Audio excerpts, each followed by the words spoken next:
شروع اللہ کے نام سے جو بڑا مہربان نہایت رحم والا ہے۔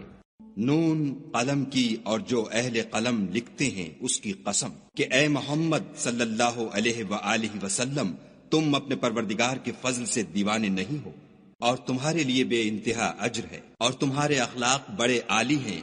سو ان قریب تم بھی دیکھ لوگے اور یہ کافر بھی دیکھ لیں گے کہ تم میں سے کون دیوانہ ہے۔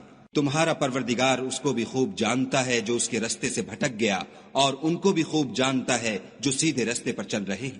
تو تم جھٹلانے والوں کا کہا نہ ماننا۔ یہ لوگ چاہتے ہیں کہ تم نرمی اختیار کرو تو یہ بھی نرم ہو جائیں، اور کسی ایسے شخص کے کہے میں نہ آ جانا جو بہت قسمیں کھانے والا ذلیل اوقات ہے، طعن آمیز اشارتیں کرنے والا، چغلیاں لیے پھرنے والا، مال میں بخل کرنے والا، حد سے بڑا ہوا بدکار، سخت خو اور اس کے علاوہ بدذات ہے، اس سبب سے کہ مال اور بیٹے رکھتا ہے۔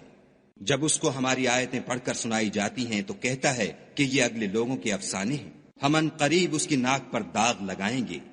ہم نے ان لوگوں کی اسی طرح آزمائش کی ہے جس طرح باغ والوں کی آزمائش کی تھی، جب انہوں نے قسمیں کھا کھا کر کہا کہ صبح ہوتے ہوتے ہم اس کا میوہ توڑ لیں گے، اور انشاءاللہ نہ کہا۔ سو وہ ابھی سو ہی رہے تھے کہ تمہارے پروردگار کی طرف سے راتوں رات اس پر ایک آفت پھر گئی، تو وہ ایسا ہو گیا جیسے کٹی ہوئی کھیتی۔ جب صبح ہوئی تو وہ لوگ ایک دوسرے کو پکارنے لگے کہ اگر تم کو کاٹنا ہے تو اپنی کھیتی پر سویرے ہی جا پہنچو۔ تو وہ چل پڑے اور آپس میں چپکے چپکے کہتے جاتے تھے کہ آج یہاں تمہارے پاس کوئی فقیر نہ آنے پائے، اور کوشش کے ساتھ سویرے ہی جا پہنچے، گویا کھیتی پر قادر ہیں۔ جب باغ کو دیکھا تو ویران، کہنے لگے کہ ہم رستہ بھول گئے ہیں، نہیں بلکہ ہم برگشتہ بخت بے نصیب ہیں۔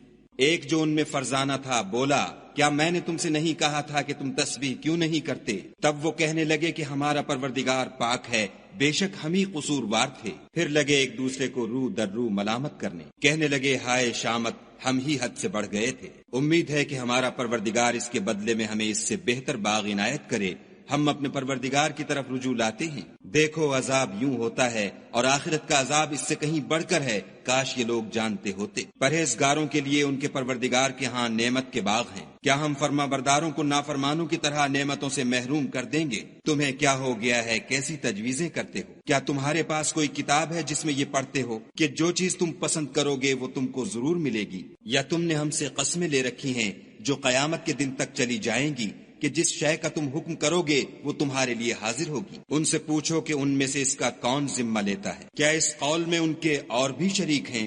اگر یہ سچے ہیں تو اپنے شریکوں کو لا سامنے کریں۔ جس دن پنڈلی سے کپڑا اٹھا دیا جائے گا اور کفار سجدے کے لیے بلائے جائیں گے تو وہ سجدہ نہ کر سکیں گے، ان کی آنکھیں جھکی ہوئی ہوں گی اور ان پر ذلت چھا رہی ہوگی، حالانکہ پہلے اس وقت سجدے کے لیے بلائے جاتے تھے جبکہ صحیح و سالم تھے۔ تو مجھ کو اس کلام کے جھٹلانے والوں سے سمجھ لینے دو، ہم ان کو آہستہ آہستہ ایسے طریق سے پکڑیں گے کہ ان کو خبر بھی نہ ہوگی، اور میں ان کو مہلت دیے جاتا ہوں، میری تدبیر قوی ہے۔ کیا تم ان سے کچھ اجر مانگتے ہو کہ ان پر تاوان کا بوجھ پڑ رہا ہے، یا ان کے پاس غیب کی خبر ہے کہ اسے لکھے جاتے ہیں؟ تو اپنے پروردگار کے حکم کے انتظار میں صبر کیے رہو، اور مچھلی کا لقمہ ہونے والے یونس کی طرح نہ ہونا کہ انہوں نے خدا کو پکارا اور وہ غم و غصے میں بھرے ہوئے تھے۔ اگر تمہارے پروردگار کی مہربانی ان کی یاوری نہ کرتی تو وہ چٹیل میدان میں ڈال دیے جاتے اور ان کا حال ابتر ہو جاتا۔ پھر پروردگار نے ان کو برگزیدہ کر کے نیکوکاروں میں کر لیا۔ اور کافر جب یہ نصیحت کی کتاب سنتے ہیں تو یوں لگتے ہیں کہ تم کو اپنی نگاہوں سے پھسلا دیں گے،